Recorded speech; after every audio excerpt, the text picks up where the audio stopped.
It's Red Eye Radio. Gary McNamara and Eric Harley talk about everything from politics to social issues and news of the day.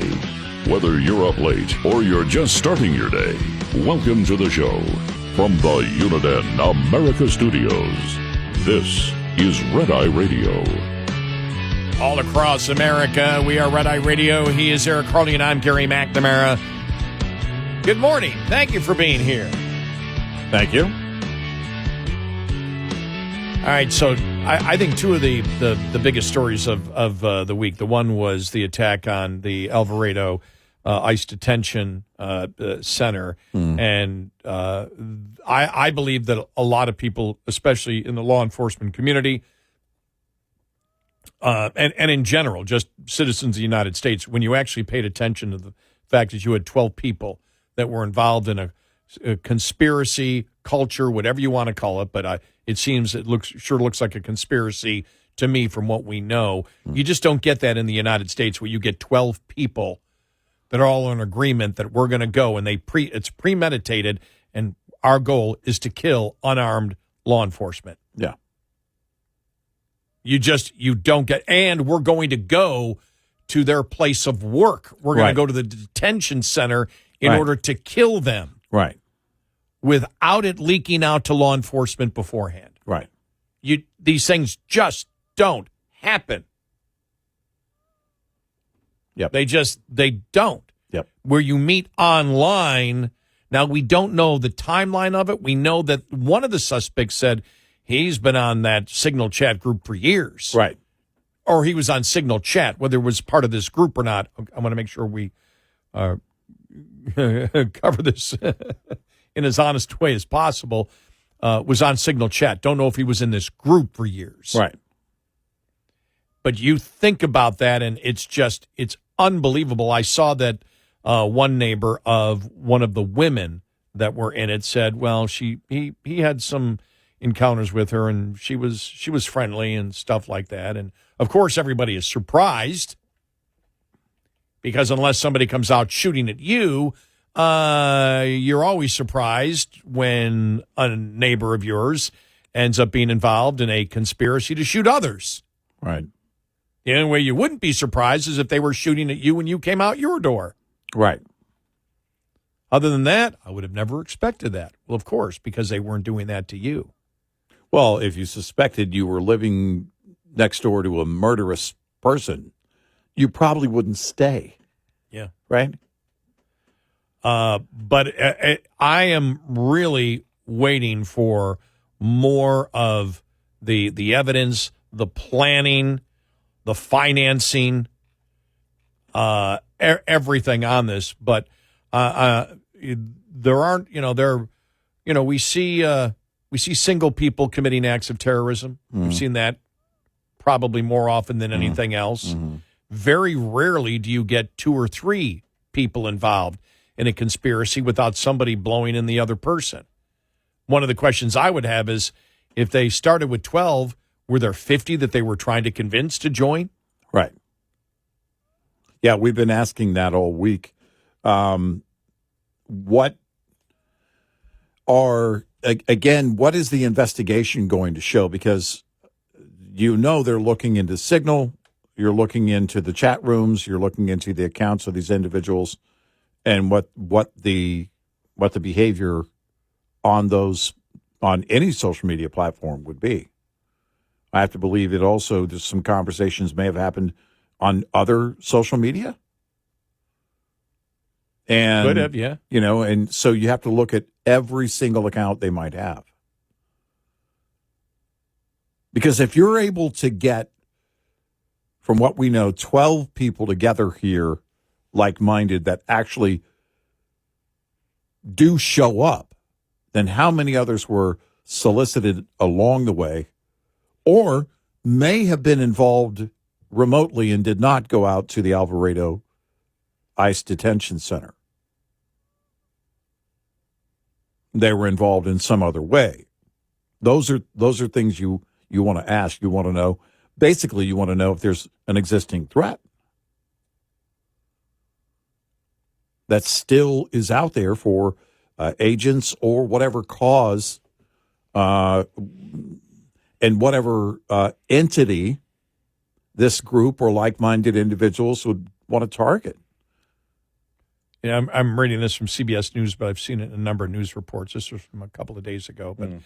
But Nancy Larson, the acting U.S. attorney, said the planned ambush was not a peaceful protest, as almost as if you have to put in that a planned ambush was not a peaceful protest. Exactly. Just in order to deflect the fact that Democrats may start, or liberals and Democrats may start using that. Well, it was only at that detention center. The rest of Dallas-Fort Worth was quite peaceful. Right. Just like they did with L.A. Well, they're making it sound like everything is a complete nightmare in Los Angeles. Only one person fired their weapon. The others who were there didn't fire their weapons. Yeah. So it was mostly peaceful. Right. Wow. Yeah. So this is what we have, the kind of logic we have heard. You have to actually put it in there now. Yeah. And there it is. Nancy Larson, acting U.S. attorney, said the planned ambush was not a peaceful protest. Oh. In case, for anyone out there who would think that a planned ambush and shooting guns at unarmed law enforcement agents, the ICE agents, might be a peaceful protest. Mm-hmm. My God. Just in case. We gotta cover the ground because people aren't sure these days. And the other story that I think is one of the biggest political stories of the year, because it's after the November 2024 election. You and I asked, where do Democrats go from here? Where do they go? Where are they going to go? What is the mindset? What's the mindset of the party? What's the mindset of the voter? Right. And Axios, which is a liberal publication, had this story earlier this week. Democrats told to get shot for the anti-Trump resistance. At town halls in their districts and in one-on-one meetings with constituents and activists, Democratic members of Congress are facing a growing thrum of demands to break the rules, fight dirty, and not get afraid to hurt. House Democrats told Axios they see a growing anger among their base that has in some cases morphed into a disregard for American institutions, political traditions, and even the rule of law.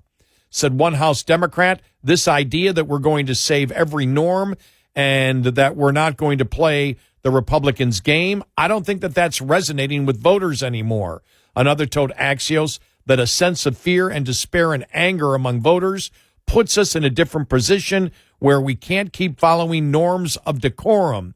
Axios spoke to more than 24 House Democrats for this story, with many requesting anonymity to offer candid insights about their interactions with constituents and activists. By the way, they used 9 of these Democrat members of Congress. 8 out of the 9 requested anonymity. Why? Fear of their own damn voters. Yep. For months, Democrat lawmakers have fumed that their base demands to fight harder misunderstood the lack of legislative and investigative power afforded to the minority party in Congress. We've got people who are desperately wanting us to do something. No matter what we say, they want more, said Representative Brad Schneider, who's the only one out of the 9 that used his name, the Democrat from Illinois, the chair of the center-left New Democrat Coalition, told Axios. I said center-left because we chuckle every time we say that. Yeah, right. Liberal voters have angrily accosted Democrats at town halls for, in their view, not doing enough to counter President Trump's agenda.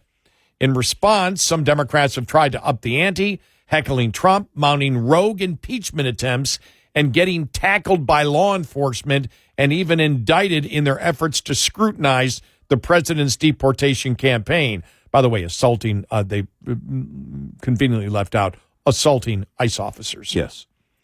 In their efforts to scrutinize. Shut up. What we're hearing, the grassroots wants more. Some of them have suggested what we really, really need. We need to be willing to get shot when visiting ICE facilities or federal agencies, a third Democrat told Axios. Our own base is telling us that what we're doing is not good enough, that there needs to be blood to grab attention of the press and the public, the lawmaker said.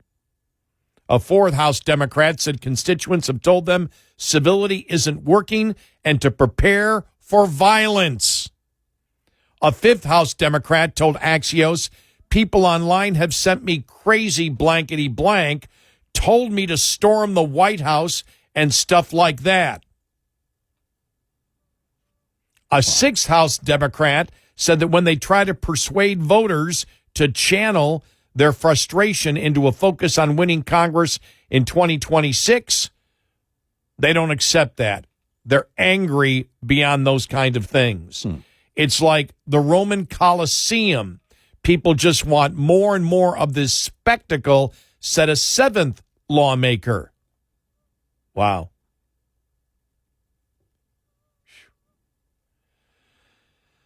Many lawmakers said that these voters tend to be white, well-educated, and live in upscale suburban or urban neighborhoods. What I've seen is a demand that we get ourselves arrested intentionally or allow ourselves to be victims of violence, and a lot of time that's coming from economically very secure white people, said an eighth House Democrat. Not only would that be a gift to Donald Trump, not only would it make the job of Republicans in Congress easier if we were all in legal trouble, we are a group that is disproportionately people of color, women, LGBTQ people, people who do not fare very well in prison. So are you saying you're a victim of the system or a victim of your own voter? Yeah, what's the point? We haven't figured that out. Yeah. Are you a marginalized group from the white, well-educated, upscale, suburban Democrat? A ninth lawmaker told Axios, I actually said in a meeting when they light the fire, my thought is to put out the fire. Someone at the table said, have you tried gasoline? And so what you have here is Democrat members of Congress now scared to death of their own voters. Hey, Democrats in Congress, this is what you taught them. You have used violent rhetoric for the longest time. You have used violent rhetoric by calling the opposition fascist, Nazis, Hitler. All those words have meaning. You have convinced your own voter that the other side would commit a genocide, and now they want you to break the law. They want blood because of what you told them, and now you're scared of your own voters. You're afraid they'll turn on you. You're the one that has been using this violent rhetoric for the longest time, and now you're scared with the conclusion. This is your Frankenstein. I like it. The monster got too great, too powerful. Yep. The monster that you created. You created this monster, and now you're so damn scared of the monster, you'll only speak on the condition of anonymity about the people that put you in office. Where did you think this was going to end up? Where did you think this was going to go after years of creating fear in minds and individuals, and you're still doing it at the greatest levels ever? Yeah. Over and over again, you are telling these individuals that the people on the right, the opposition, are Hitler, that their goal is to kill millions, that they are fascists, they are kidnapping people off of the street. Yep. What do you expect them to do in response? You're the authority in their lives. That's the way they see you. Right. You've told them all of this. You've told them, you've communicated this. They gave this. you their votes. Right. And now they're saying to you, the other side is about to commit a genocide. You need to break the law. You need to make this bloody and violent. Yeah. Yep. You know, what the hell did you think was going to happen when you keep preaching the violent rhetoric over and over and over again? And now Democrat members of Congress are scared to death of the people that put them into office because of what their party has taught them. Right. Yeah. The person who suggested the gasoline, no, this is the product of the gasoline. The fire's already getting much bigger. 866-90 Red Eye. This morning's USDA Farm Report is brought to you by House Products. Tested, trusted, guaranteed since 1920. The Kerr County, Texas Independence Day flood event that claimed over 100 lives came from a deluge of rain cascading water down the canyons of the Guadalupe River. Yet USDA meteorologist Brad Rippey says another weather factor contributed to the extreme nature of the flooding: drought. This particular area of Texas has been dealing with significant drought for about 3 years. So if you look at Kerr County, where most of the flood fatalities occurred, that area has seen either D3 or D4 in that county for more than 3 years, with the exception of 4 weeks in the fall of 2024. So you go all the way back to March of 2022. Part of Kerr County has been in either extreme or exceptional drought ever since. And in some cases, a protracted drought, soil characteristics can change, becoming hardened to a consistency of concrete, adding to the speed and rushing waters in runoff, similar to a dam failure. I'm Ron Bain reporting for the U.S. Department of Agriculture in Washington, D.C. This report brought to you by Cenex Fuels and Lubes.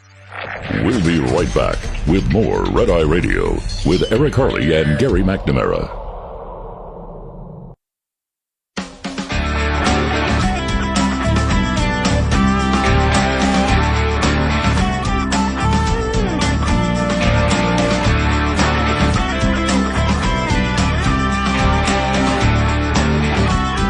It's Red Eye Radio.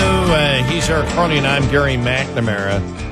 So, yeah, those, I think, the two biggest stories of the week, the Axios story about Democrat members of Congress being scared of their own voters now, where they have to request anonymity in a story to tell the liberal media outlet Axios how frightening it is what's coming from their own voters, that they actually taught their voters. Yeah. They instructed their voters. They brainwashed their voters. Yep. You were successful in communicating your message that the other side was to be feared because you were sending the message they're going to commit genocide. Now your voters are coming up to you saying, well, if they're going to commit genocide, you need to be willing to draw blood too. Well, and that's the case. It's because the question is ultimately, what did you want them to do? What were you trying to motivate them to do all along? Right. Don't say, well, just vote. Because it became more and more extreme, and you didn't separate yourself from it. In fact, you justified it even further.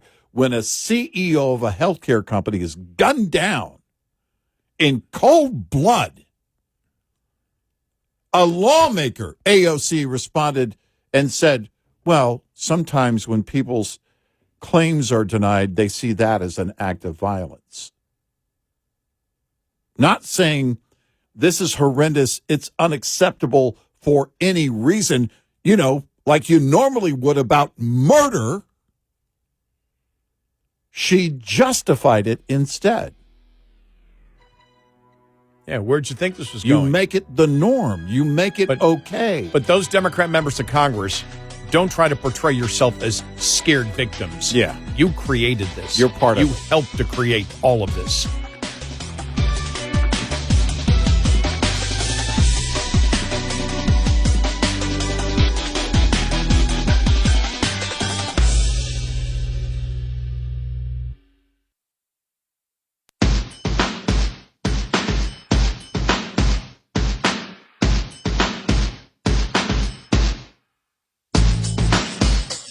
You're listening to Red Eye Radio from the Uniden America Studios. And he's Eric Harley, and I'm Gary McNamara. Welcome and good morning. Thanks so much for being here.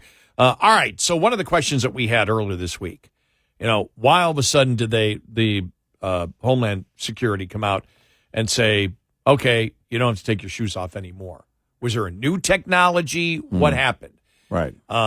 Is it, did the scanners that you walk through, are they different? Well, according to, this is from Fox News, the experts they talked to, the change came following the wide-scale adoption of millimeter wave imaging scanners. The machines are capable of detecting not just metal, but also ceramics, plastics, liquids, and explosives from the top of your head to your toe, which answers the question that apparently, because I'm pre-check, I'll still just have to walk through the metal detector and not the millimeter wave imaging scanners. But apparently the technology has improved so much that it can detect all of that. Now, the expert said the new millimeter wave imaging machines that have been deployed to most airports do a great job of detecting explosives, liquids, ceramics, plastics, and also metallic objects. And they're from head to toe. Now, they're not without fault. We know that. No system is. Every system's got false positives, and it's going to occasionally miss things. So there's no perfect system. The question becomes, is it perfect enough? Or is it good enough to at least deter, and hopefully detect that sort of item? You would hope so. Yeah. Yeah. Because the deployments of the millimeter waves continue to replace the old machines all the way up until 2023, 2024. They're still going on. I think there's been about 700 to 800 of those deployed by now, and it's amazing technology. I think it will shorten the wait times. It's almost inevitable that it will, because it takes time to take off your shoes and put your shoes back on. Yeah. I'm telling you, when I got my first, this is strictly old guy talk. When I didn't have to take my shoes off and then carry them over to the bench to put them on at the bench because it's too hard to stand up and put on my shoes and tie the shoelaces. Mm-hmm. It's like, this is great. It's like unbelievably great. So it goes, see here. We have to sit down to do it most of the time. Yep. And depending on the kind of shoes you have, there's boots and dress shoes are hard to get on and off. So I think inevitably it's going to speed up times. He cautioned that convenience should never outweigh, caution. Security is always about balance. It's about balance between efficiency and security. We've still got to keep the system moving, but we still have to provide a level of security that keeps the public as secure as possible. We'll never get to 100% security because to do so, we'd have to quit flying. Well, there's that, yeah. But we want to get to a point where we've got a high enough level of detection and deterrence that we don't experience incidents, or, and it's kind of odd to say, we don't experience enough incidents that really starts to affect the system. Mm-hmm. Well, there's nothing, it's not odd to say. He's talking reality. Yeah. That's reality. Right. Price, who was the expert they talked to, suspected that Department of Homeland Security weighed the lack of recent incidents involving shoes as part of the decision. They're finding the majority of prohibited items are in people's pockets, or they're in their backpacks or laptop bags, purses, or something like that. We're not finding them on people's ankles and so forth. That might have been a factor in this decision. Yet he maintained that random screening should continue to play a critical role in keeping travelers in the TSA vigilant just to keep people honest. And while some critics dismiss the original shoe rule as security theater, Price points out the value of deterrence. Anybody that is completely dedicated and wants to be successful will probably be able to do it, just like if somebody wanted to break into your house, they're probably going to be able to do it no matter how many security measures you deploy. Well, I don't know about that. I would disagree with that. I don't think that's a good analogy. Neither do I, because if I had security outside my house, the everybody had to go through a scanner. Yeah. Pat down. Pat down. Take their belt off. I meet them at the front door with my gun loaded, pointing at them. Mm-hmm. I think my security might be pretty effective. I would think. A very strong deterrent. Yeah. Please, you've made it through. You made it through the first level of security. Now take off all of your clothes. Well, that's the thing is that my wife is like, honey, why is the DoorDash guy standing on our porch with no shoes? Part of the deal, security. I'm saving lives here. But you're talking about again. You're talking about what brings a plane down, and that's explosives. Right, yeah. What has solved the problem for airlines is the fact of the people now know anybody who gets on a plane knows that you're the one that's going to have to stop anybody who doesn't have a bomb.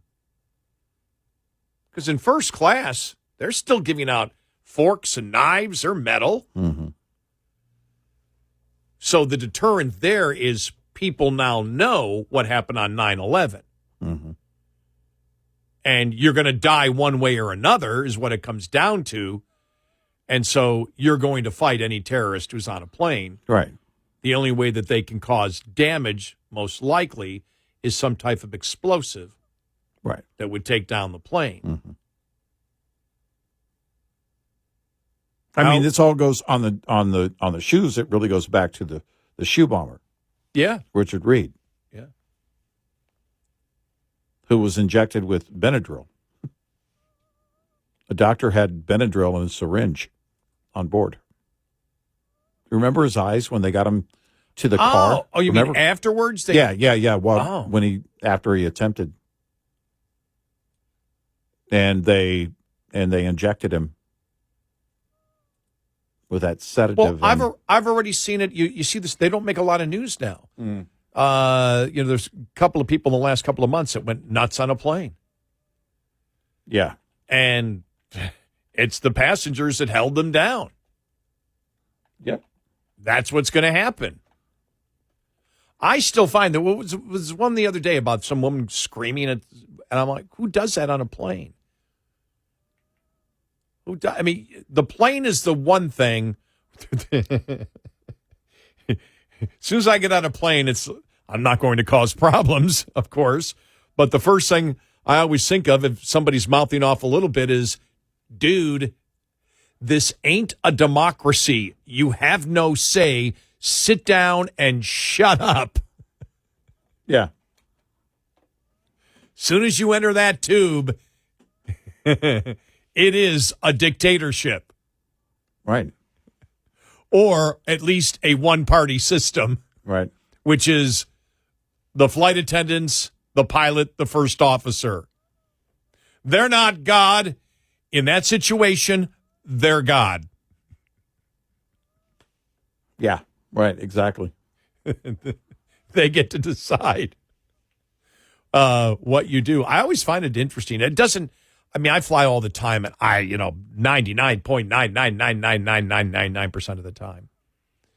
There normally isn't a problem. When I was on my last flight, it was like the flight attendant came up. There was a problem in the back, and it was people complaining about where they were sitting, and finally they come up, and you could tell there was like 5 people up front talking about it. The one flight attendant comes back. She's back about a minute later, and she said, "We just told everybody sit in your assigned seat. That's it," and they all did. Mm-hmm. Yeah. Well, that's the other thing, too. I mean, people now want to switch. Like if you're even if you're back in coach, there will be people that will say, hey, would you please switch with us? And people say, no, I actually paid for this seat. Because now even in coach, if you're not a premium flyer, you got to pay to get different seats. Yeah. And it's like people, no, I'm not going to move. Right. And then people get angry, but only for a couple of minutes. Yeah. But, I was just wondering, we were asking it earlier this week, has the technology improved that much? Is there new technology? What exactly is going on? And I guess it's when Homeland Security was announcing it,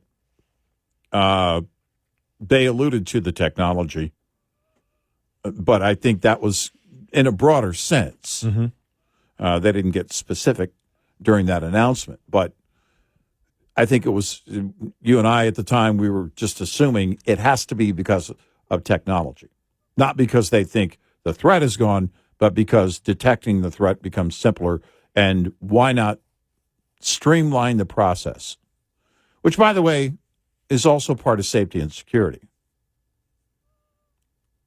If people are less rushed during that process, that's better for everybody. I think mandatory complimentary cocktails would solve the problem. Yeah, I'm down with that. You have no choice. It's mandatory. You have to drink. Right. Then again, that might not be a smart move. There may be a couple of people that might get out of line if they're drinking too much. Well, especially children. They get mean when they get drunk. Exactly. Yeah. Yeah. Maybe not such a good idea. Probably not. I was just looking for a free cocktail on the plane. That's all. Right. Yeah. And finally, the Washington Post publisher and CEO Will Lewis is urging staffers who don't feel aligned with the paper's new direction to take a buyout and leave. In a memo sent to staff on Wednesday, Lewis touted the Post reinvention journey it has taken in recent months, including its re-imaging of its opinion pages that champion American values among the company's initiatives. The moment demands that we continue to rethink all aspects of our organization and business to maximize our impact, Lewis wrote in a memo obtained by Fox News Digital. If we want to reconnect with our audience, that's not your audience anymore. Yeah, right. Exactly. You mean if you want to reconnect with a new audience? Yes. And continue to defend democracy, more changes at the Post will be necessary. And to succeed, we need to be united as a team with a strong belief and passion in where we're heading.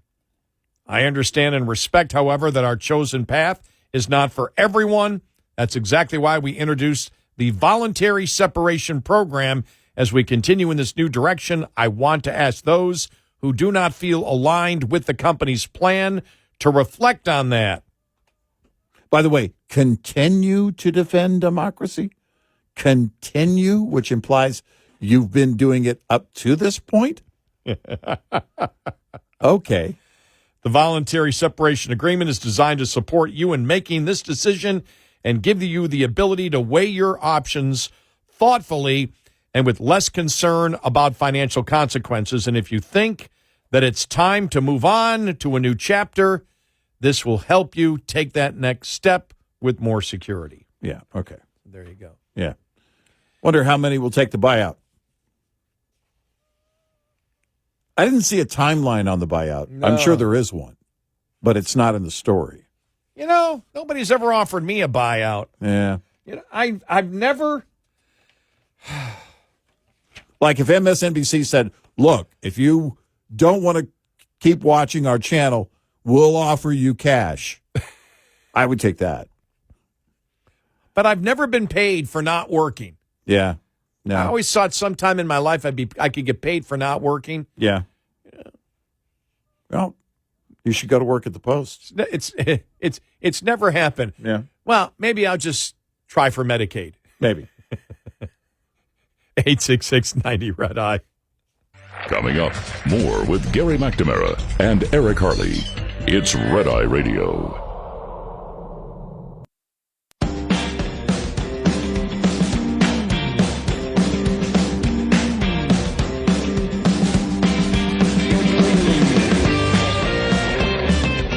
It's Red Eye Radio. He's Eric Harley, and I'm Gary McNamara. All right, Eric, this headline in the Babylon Bee relates to the whole Axios story and where the Democratic Party is. And, if you call the opposition Hitler and fascist and Nazis long enough, I bet you there's going to be a blowback, but here it is. Disaster. Liberal goes back in time to kill Hitler, but now no one to compare people he disagrees with too.